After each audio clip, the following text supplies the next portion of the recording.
Hey, welcome everybody to the Branding for Abundance podcast, where therapists deserve abundance. I am your host, Dr. TK, licensed clinical psychologist and #1 therapist business coach. So I have another epic guest, an awesome therapist, and I cannot wait for you to hear all the awesome things that she is doing online and with her mental health clients in her private practice business.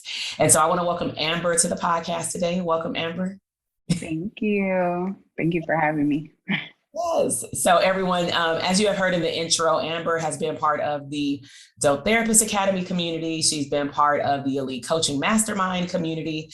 And at the time of this recording, we're actually going to meet up actually for the first time, huh? Like, yes. So we're going to meet up for the first time from 2 years, like July 2019 is when we first met. Yeah. I was like, wow. So we'll meet for the first time because we have our graduation mastermind in November. So I'm super excited to meet with the therapist.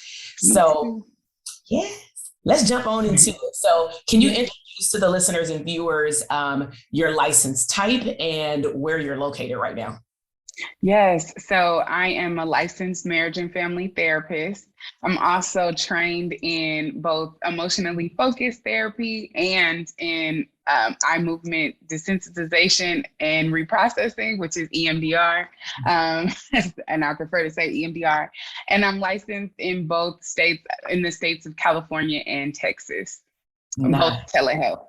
Yeah, so I want to get all up into that, but we got to press rewind because I always love to hear how therapists, how we end up in this field, because it's always miraculous stories sometimes. It's not just a straight shot. You come out the womb wanting to be a therapist. So what made you want to get into this field? Like, give us a little bit of background.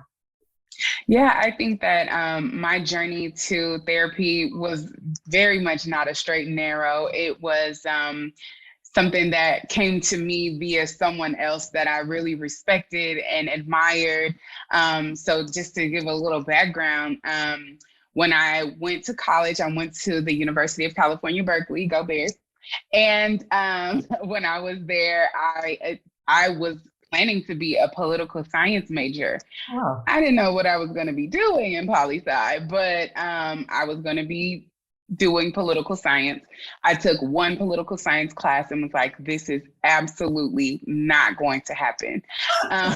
So clarity real quick. Yeah, no, I definitely quit my first semester. After that poli-sci 1 class where a professor sat on stage and read to us, like all of his lectures, read all of his lectures. I was like, this is definitely not something I can see myself doing for 4 years of my life. So I quit poli-sci, and then I was listless for a while, a little lost. And then I decided to take a sociology class, and I became a sociology major shortly after. And even with that, I wasn't sure exactly what I was going to do with that. And then I took a social psych class, and it was one of the most epic classes that I took. And I was trying to figure out how I can finagle having this sociology degree while also doing something in psych, especially too, because the psychology degree itself was a capped major. So you couldn't just get in, you had to have all of these prerequisites. You had to do all of this extra labor. And I was like, not doing that. So I ended up staying in in sociology. And I was able to also minor in education. And with that, I was able to go back to my high school because I was down the street. And I was able to intern and shadow my counselor. Oh, wow. And she had been my counselor since middle school. She was my principal at one point, then she became my counselor, and she was such a powerful force in my life. Like, she really spoke life into me. And I was like, if I could be anything of what she's given me, then maybe this is the field I need to be thinking about, like school counseling. And she actually was also the person who suggested that I apply to Berkeley. I didn't think that I was going to get in. I wasn't going to apply. I was like, it's too close to home. It's literally down the street. I don't think I'm going to get in. And she was like, I know you're going to get in. I need you to apply for this scholarship. I both got in and that scholarship. So she knew, like, her intuition was on point. And so I always give her flowers. Mrs. Mary Augustine will forever hold such a special place for me. And she was the one who also introduced to me marriage and family therapy. I hadn't even thought about it because I wasn't sure what it was. She was like, have you heard of marriage and family therapy? I was like, no. She was like, I think that I know you want to do school counseling or that's something that's interesting to you, but I think you would be able to touch a broader audience if you went to MFT instead. And so I was in the process of starting to look at grad schools, and I applied to really one grad school because it didn't take a GRE, and that was Syracuse University. And I got in, and the rest is history. Nice. You got to send her this episode so she can be like, yeah, I emailed her not too long ago, and I told her, thank you so much. It had been on my heart to just express my gratitude to her. And she knows how I feel, but I needed to tell her because she just really lit the path for me. Yeah, well, what it sounds like is that you had guided mentorship and you didn't know why these seeds were being planted, but there was a divine outcome that was waiting for you. And one thing that I want to pull out that I love that she stated to you is like not putting a cap and reaching a broader audience, because, you know, we have different listeners and viewers for the podcast. And, you know, I get a lot of traction from grad students, especially with me being a professor. And one of the things that I think a lot of students take like a grain of salt, because they're just so focused on what they think they want to do in the moment, not what their life will be in 10 years, is that what your interests are now, it may not be your interest like 15 years from now. So different. Yeah. So different. Right. And so I remember having a professor, she was older. She was in my doctoral program. And she told us that when she started having her own children, she actually chose to stop serving children because the kids that she was serving up in Bayside, up in the Bay, because she was in Moran. But then, you know, they have that little corner called Bayside, and that's like our version of Hood, you know, in the middle of a affluent neighborhood. Right. She was an older Caucasian woman, and she was super down to earth. But she said that she had a hard time because of the, I'm gonna say level of neglect, because I worked with those kids too, level of neglect and things that were happening in those communities. She couldn't take off her mom hat. So she's so happy that when she was in school, she learned how to work with a diverse group of population, you know, people. And she was easily able to transition and work with only adults. And then when her kids became adults, then she went back to working with kids, you know. So that's awesome. So fast forward, you went through school, clearly did a good job, and then you got licensed. And so speed us up to the point where you got licensed and then you started to figure out who you wanted to serve. Like what was that route? So even before I got licensed, in my mind, I knew that I wanted to work in my community, and I wanted to work with kids as well. And then in my grad program, I started working with kids, and I was like, I don't know if this is my ministry. So I moved back when I moved back to California and back to Oakland, I was like, I still want to do community work. I feel like I can work with older kids, not necessarily the littles. I think those who work with littles should definitely do that. Like, that feel really passionate about it because it's needed. And I just knew that as far as like my patience and how I communicate, I needed to be able to be very like effective. I mean, like communicate just like this versus trying to find ways to navigate language. And so I went into community nonprofit work, and that was very challenging because it was a conflict between what they said they were about and what they were actually about. And I couldn't resonate, or I couldn't make it make sense to me. So I worked there for almost 3 years, and I was pre-licensure. So I was able to get a lot of my 3,000 hours from them. And it was a powerful experience as far as like working with families of color, mostly Black families, Black youth who were in the probation system, in the foster system, or a combination of both. And just seeing how I call it the injustice system, like really impacts families as a whole, and these youth whom are already like in this space of recidivism, like they're just going back and forth to juvenile hall. And I remember going to juvenile hall for the first time, and once I left, I bawled. Like I was crying. I was like, I don't understand how people do this on a regular basis. Mm-hmm. So when I couldn't make it make sense to me anymore, I decided to leave that job. And that was 2017. And I told myself that you need to go somewhere where your heart can mend for a little while. I went to another job for about 6 months, and it was working at a middle school. And I was like, absolutely not. Your ministry. Because I didn't know again. Yeah, because I didn't know it was a middle school at first. And then that was my placement. So I was like, okay, so we are going to start the school year, but we are not finishing the school year here. So I left there, and I ended up working at UC Berkeley. And I was able to, and in between that, get licensed in California. And upon receiving this job, it was like a dream job where I was creating this position to help student leaders of color on campus. Wow. And it was amazing as far as the students are concerned. I was so enthralled by them. But the system as a whole didn't necessarily like my values didn't match those either. Mm-hmm, mm-hmm. Nice. So I know that you're currently in Texas.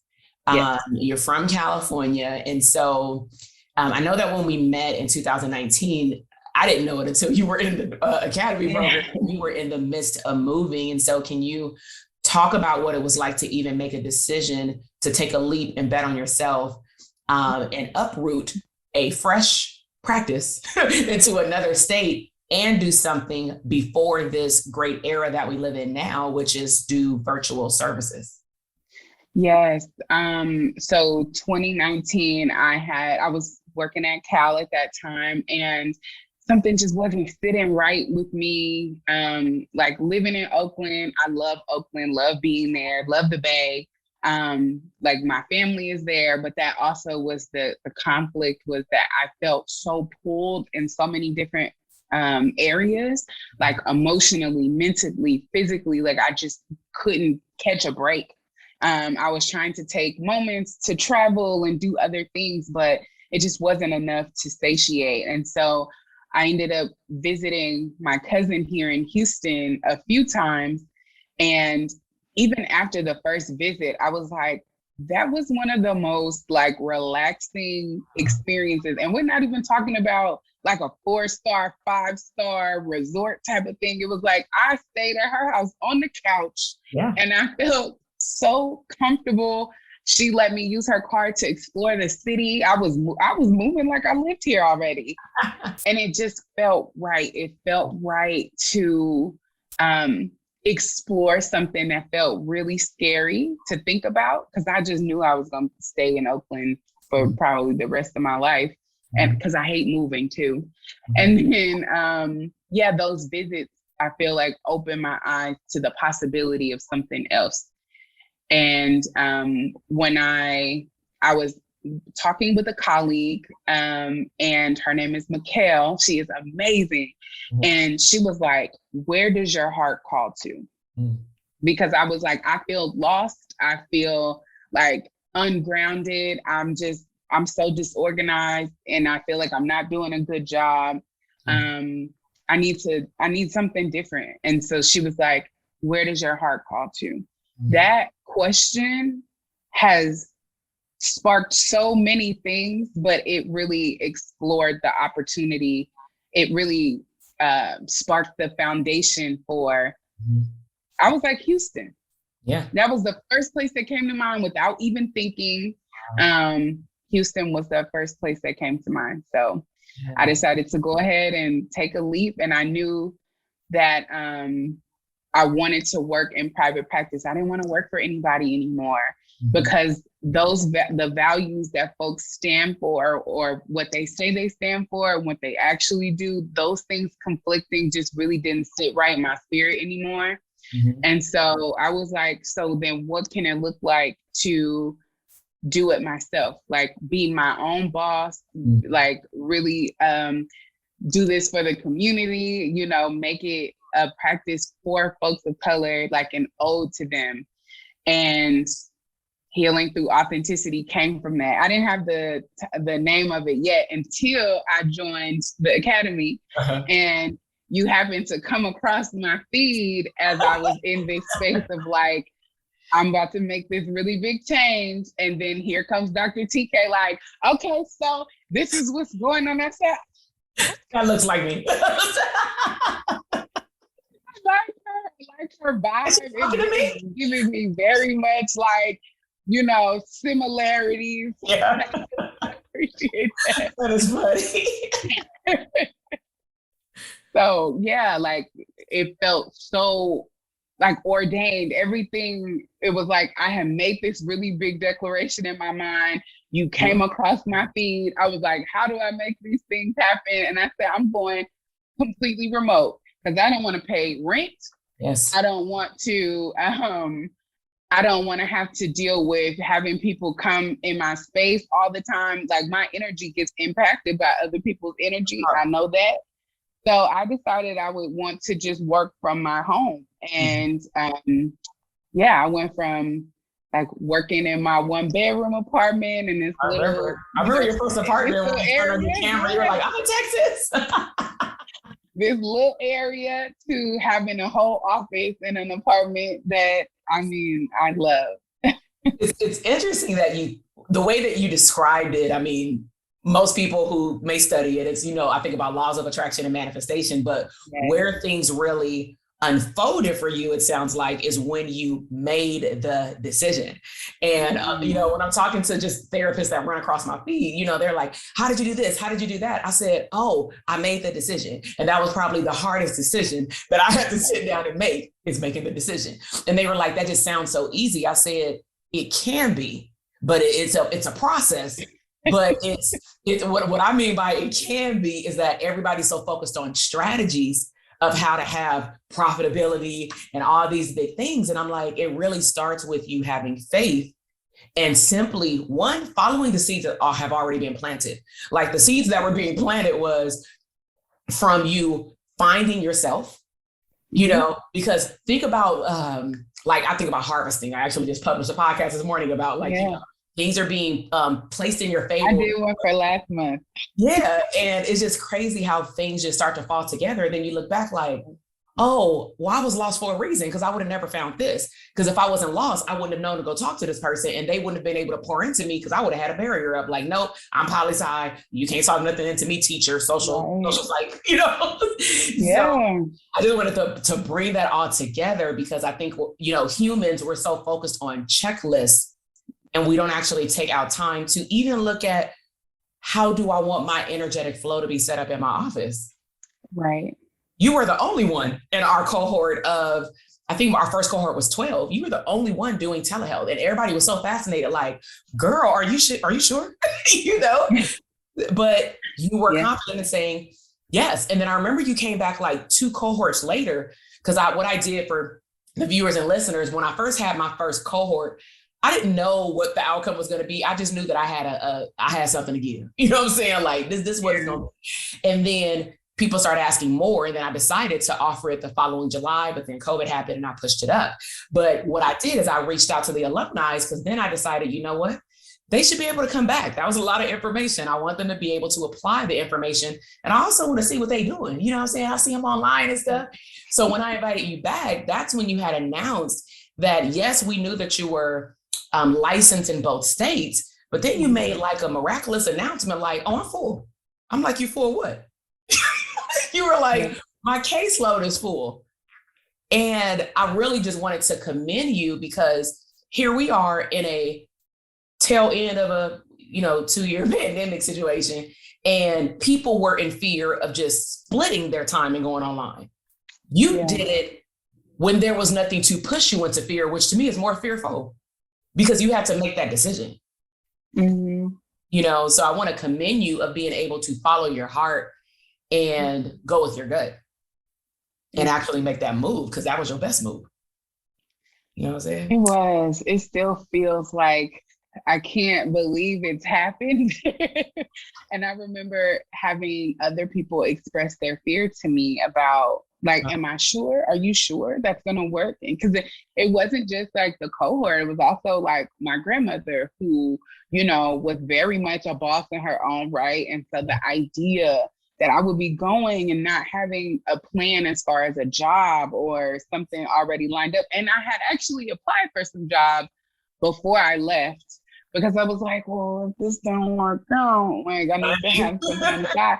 But then I was like, I don't look for jobs anymore. I don't want to work for anybody, and I know that. So I'm not gonna apply. And I need you to believe in me the way I believe in myself. Mm-hmm. Which is that this is going to happen, and it's going to be abundant. Like that was the word that kept coming up, was abundance, abundance, abundance, abundance. And I think that was even my word for the year. I was like, oh, we're getting abundance. Yeah. And then it kept, like, we kept talking about it in the cohort as well. Like, what does abundance look like, and what can it look like? What can it feel like? So those things were helpful to flesh out and to be able to honor that. Mm-hmm. Yeah, like I feel so blessed in that, to mm-hmm. be able to follow that instinct versus allowing other people's fear and concerns drive me away from what I knew I could do. Mm-hmm. And that statement within himself, that statement within itself, and I'm so glad that you eloquently described that process of having to block other people's views about what you should do, because we are still in a day and in an age where we are living amongst baby boomers, but we're also living amongst peers that have taken on the mindset of baby boomers, and they don't see any other way out. And you and I and everybody else who have went above that mindset also have to make the decision that even though grandma or mom or cousin, that's how you think we should live, is go find a job because we got to move out of state and get benefits and all those things. Mm-hmm. Something inside of me is saying that that's not my calling. And I think one of the hardest parts is you sometimes can't even explain what you just explained to us on this podcast, because people will get offended, because then you're going against the grain. You're going against what we've all been taught. Like, you're wrong, you're going to fail, you know? And so that we talk about, like, do not share your big dreams with small-minded people. And unfortunately, some of those small-minded people are the people that's closest to us or live in our house. Right. I agree with that. And I think too, to also make space for people only know what they know. Yes. And so if they are only familiar with one kind of way of getting money or doing something specific, the idea of doing it a different way feels scary. And it's like, it also feels scary to me too. Like the idea that I would be doing something that nobody else has done is like, it's not an easy path to walk, but it also is a necessary one. Right. And it's abnormal to them. Yeah. And so let's talk about current day. Who are you serving in your practice right now? Yeah, so I have an amazing array of clients, most of which are, all of them are folks of color, range in socioeconomic status and gender presentation and orientation, and all of which really speaks to the authenticity within, like, how I carry myself, but also like the hope in that they will be able to do the same or do that as well. And yeah, like I feel like I look at my client list sometimes and I'm just like, wow, I'm so grateful that you've crossed my path. Yes. Right. I feel like even the ones that feel challenging in the moment, sometimes I can come back around and go, wow, they really pushed me as a therapist to think about something different. And so we talk about a range of things, from anxiety and depression and how those things are connected most of the time. How, work-life balance, the stressors of isms and all the ways in which, like, we're trying to navigate who we are in a society that is not always kind to folks who look like us and who, you know, live the lives that we lead. So yeah, my clients are pretty freaking amazing. Yeah. How we live in a time where like Black mental health, let's just put it out there, is at an all-time high. And, you know, on one hand, yes, what happened last year, right now, it's not pretty. But at the same time, from the mental health perspective, it finally broke a brick wall, per se, with the Black population, which is showing that you can't funnel these levels of emotions that you have inside all by yourself, or you're going to break. And a lot of people broke, even outside the Black community. But I'm saying specifically Black mental health because in our DTA community, it's not a golden rule that, you know, it's only for Black clinicians, but in social psychology, we speak about, you know, you get attracted to what you know and what's comfortable. You know what I'm saying? Like, that's just the fact of the matter. And so what tends to happen is a person like myself running across your screen. And then, of course, I'm authentic to myself. You know, I'm being me, but also switching on. I'm a professional as well. You know, that resonates with a lot of people the same way that our clients resonate with us. And so what has it been like to attract people who look like you? Because some therapists have a hard time, like, you know, do I only want to work with Black people? And then some people are like, no, I only want to work, you know, with Black. Yeah. So like, yeah, I think that that's a really great question. I think the authenticity piece is something that was a journey for me. And so in 2019, that was like, oh no, I'm no longer placating anyone or anything. If you remember me stepping into DTA, I was like, I definitely don't want to work for nobody no more. And I don't want to I do not want to, I don't want to code switch, and I don't want to do all of those things because I think there's an idea of what professionalism looks like. And I think there's a way to be colloquial and professional and really stand for your values without it having to look or sound a specific kind of way. So that was something that I felt already. I felt like it was really emphasized in DTA, especially to begin with. So there's that. And then as far as like having this practice and attracting the folks whom really like are my client avatar, my niche, I think is exactly what we spoke about to begin with, was speak to those folks. Like, they have had a similar experience or you're familiar with what has gone on with them, speak to that. And so I was like, yeah, that actually makes a lot of sense versus like, I'm going to work with everybody. Right. I can't work with everybody. Tell the people how you spell folks, because when I first saw it, I was like, okay, got your own language. Spell folks. Yeah, FOLX instead of the KS. And so, yeah, it is like, you know, the goal was for me to support in dispelling the myth that mental health is not important in communities of color. That is my tagline. I will stand behind that. I stand on that. Like that's the hill that I'm going to live and die on. Cause I feel like, you know, there's a constant need to unpack the fact that mental health is taboo. It's not. Like, it impacts us just the way physical, you know, emotional health, like all these different ways in which we will go to a doctor to take care of, or we'll go to a chiropractor to make sure we're good. Like, all the ways in which we take care of other things, mental health should also be on that same plane. That is so good. I'm like, dang, now I want to drop this episode like in my church, because my bishop just he moved to Texas this year, and I'm like, oh okay. Gosh. Yeah, they're out there deep. And but what we did this year is we, like, in the spirituality realm, they allowed me in our Facebook group even to talk about mental health, because, you know, within the church, that's also another layer as to why maybe a group of people may not want to go seek someone outside of the church. And so I'm glad that you're talking about this, and also speaking from a perspective from a therapist as to why we want to serve and why we want to educate people who look like us, because we know that this is not taught, you know, in terms of the importance of mental health. It probably will be in the next 4 to 5 years, considering what's been happening. But it's unfortunate that it always has to be tied as it relates to a tragic event, not just you need to be healthy. Just like you take care of your physical health in biology class, you need to take care of your mental health in a psychology class. That would be great.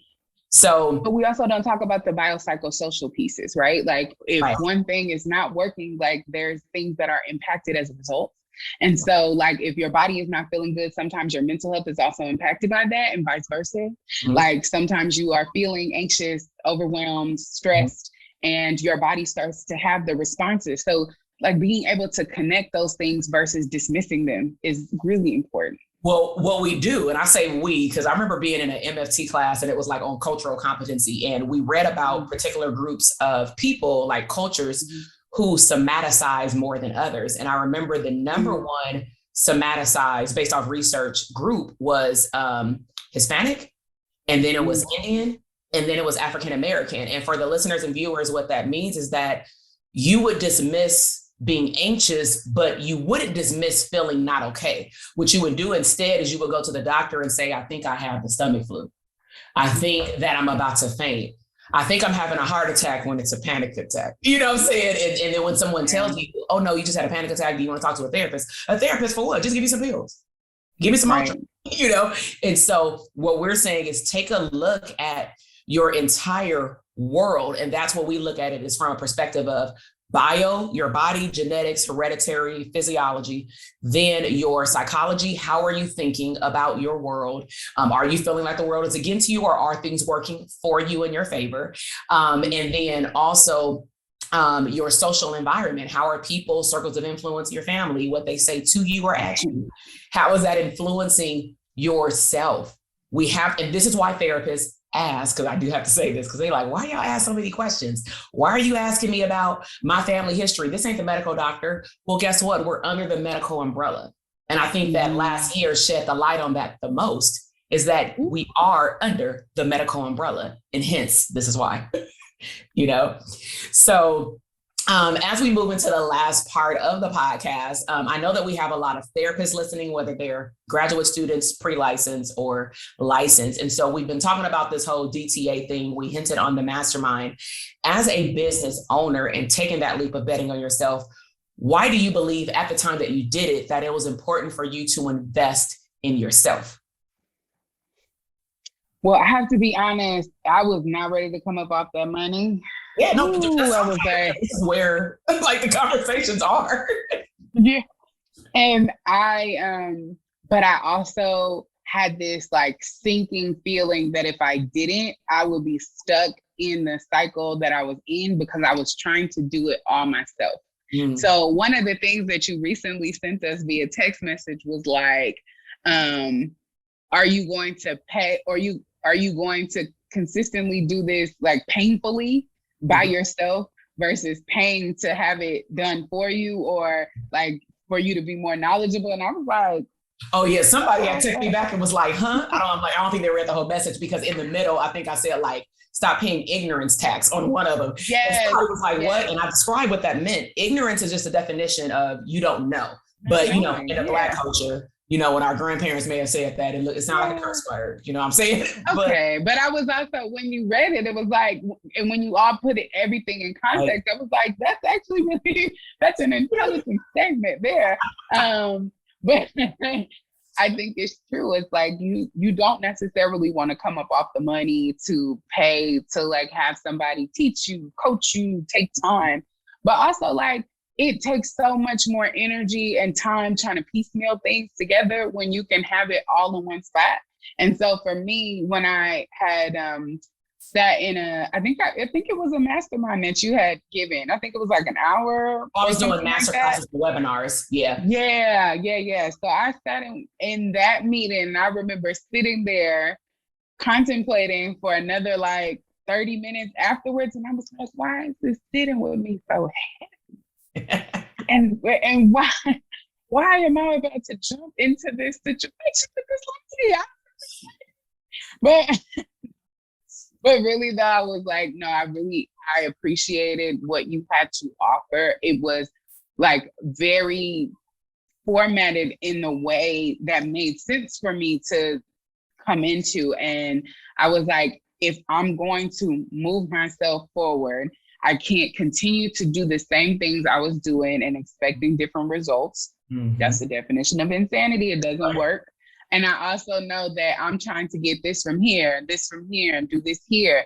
And so ultimately, I'm still paying for those things, even if it's a few dollars here and there. So I'm paying for that and not getting everything I need versus like going into a space that was a little more expensive, but also was realistic in all the ways that I can propel myself forward. Well, you're also and be ready. Time.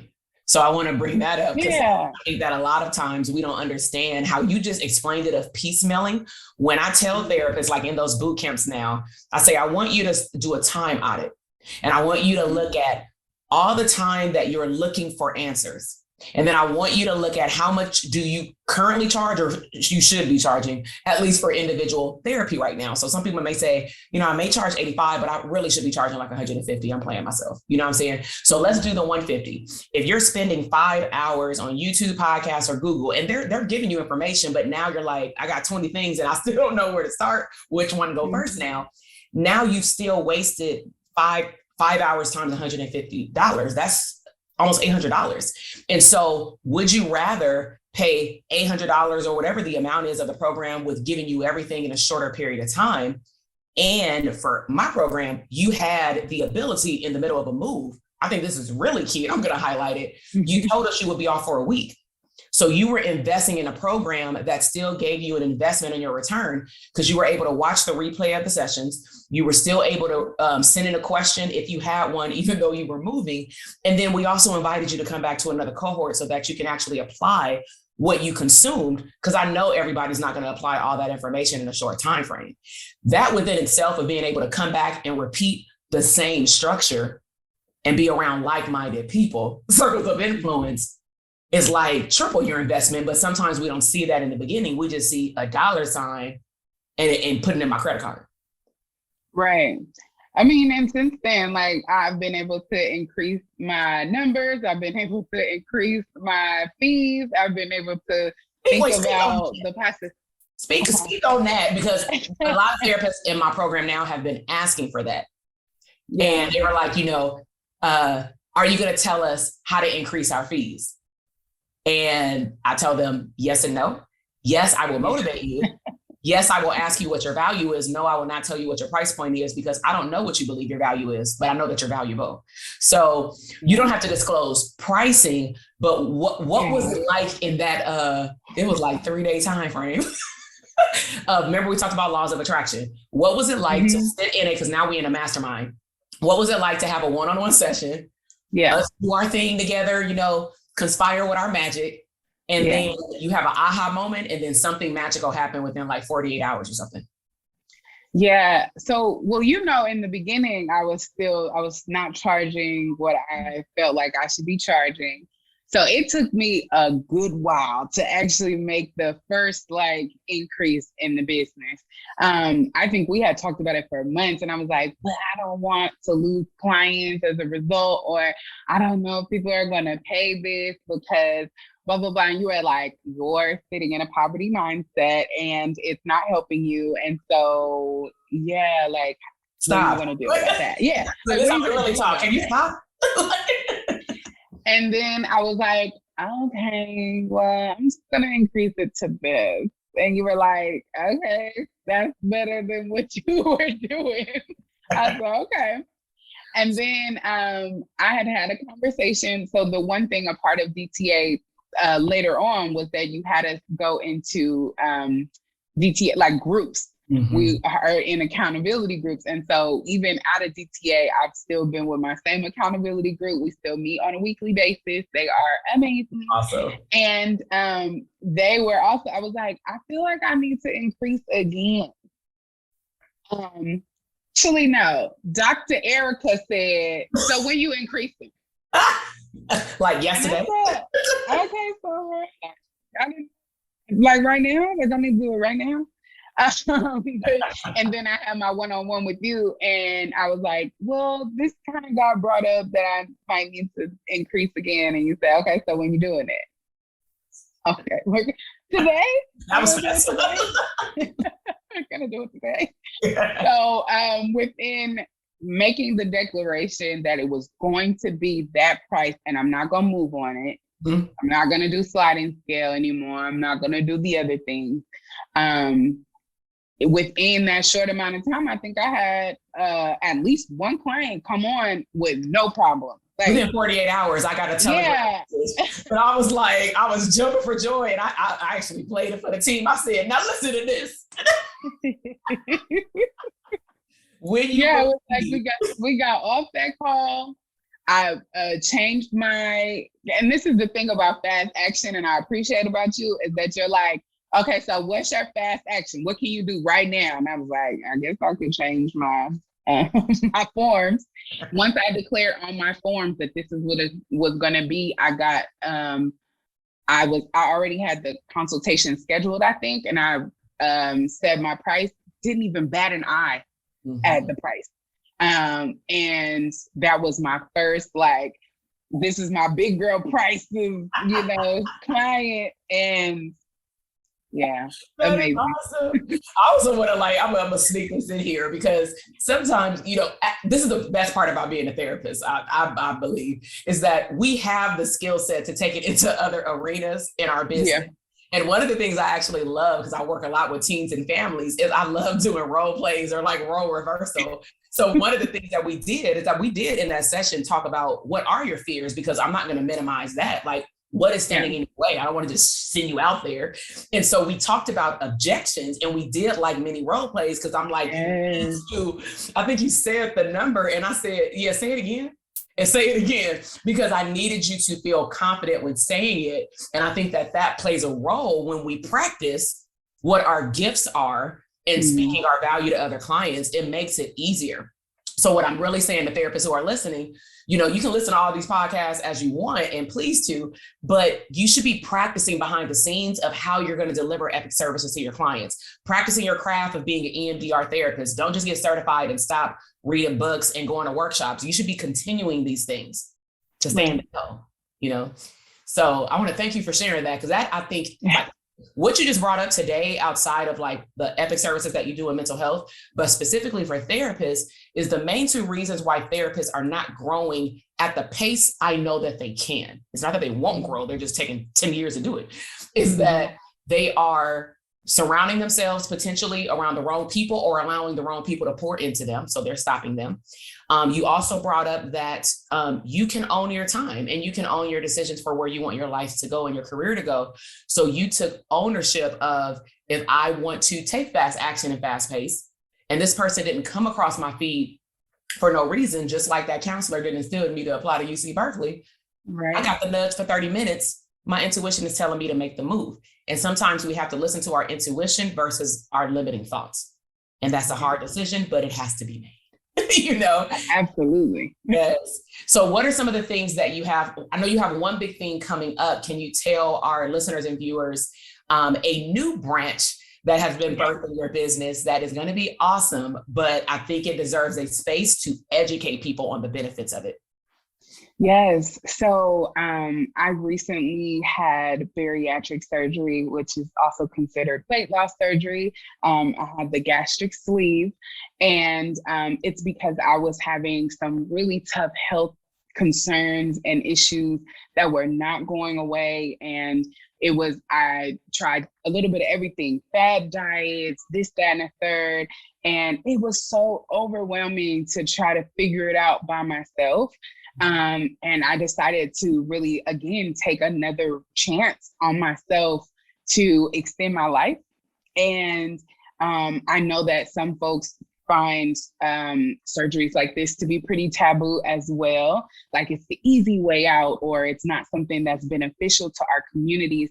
And with diabetes and high blood pressure and things like that, like disproportionately affecting us, like sometimes a radical decision like a weight loss surgery is, key.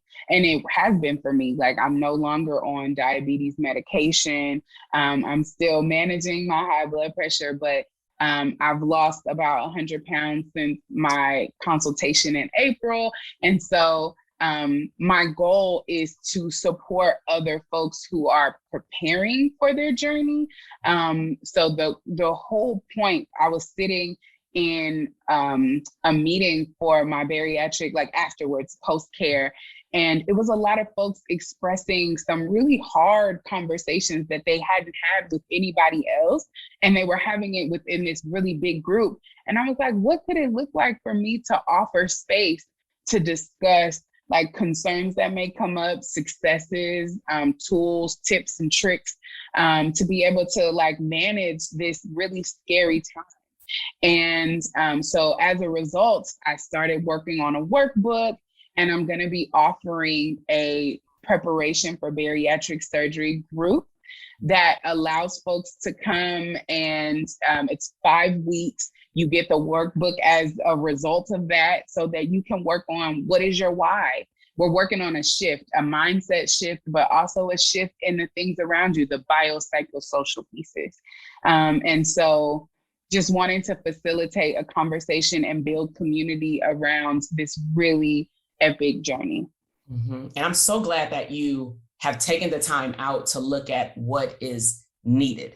Because when we look at our community and then also being able to provide a service to the community, as business owners who create things, we want to make sure that that even if people don't know they need it, that we provide that space.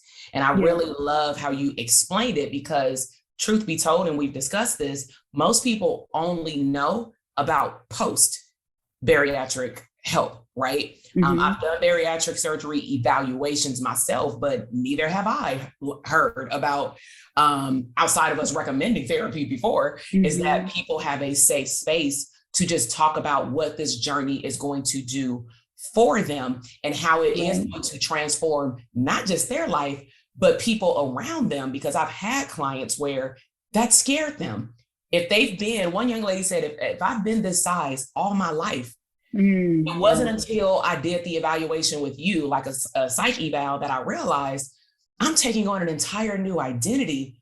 Because I'm literally, she laughed, she was like, I'm gonna be half of me, literally, you know? And people around me even accept that, because that may trigger some people if they are used to or maybe want you to look a certain way for various reasons. So I commend you for offering that. And I really want to get the word out about this, because there's a lot of surgeries that are happening, you know what I'm saying? But unfortunately, a lot of people are not screened. They don't have to be screened. And they just believe that also doing the surgery will solve also the underlying problems that have nothing to do with the surgery, you know? Not at all. Yes. There's so many things that get brought up. Yeah, so many things that get brought up as a result of like you're making a really big change, and it happens on all the different levels. So not just physically, but it's also emotional, spiritual, physical. It really touches it all. Yes, yes. So how can people contact you? Because I know you'll be coming out with this group. You have the workbook in combination with that. So regardless if they if they hear this at the time of the airing of this podcast and or later, where can they go find out more about you? Yes, so I am on Instagram at Healing Through Authenticity, and I'm on Facebook as well with the same moniker, so Healing Through Authenticity, and my website, amberboytherapy.com. Yes. So we'll make sure to link all of her information down below. Make sure you go check her out. Tell her how you enjoyed this podcast. And as we have mentioned with these great text messages, I'm sending mental health therapists to either wake them up or get them moving. If you want to stay connected, where you will hear more podcasts like Amber's and the story and the journey and the things that she's doing in the community, make sure that you check out the show notes. You can text the word abundance to 310-388-8603, and you will automatically get daily affirmations Monday through Friday. And you will also hear about special things that are happening within the mental health business community way before Instagram or my email list does. So I really hope that you've enjoyed this information. Share this with a therapist or a person that needs to hear Amber's message and all the nuggets that she had to share. And I will see you in the next episode. Bye.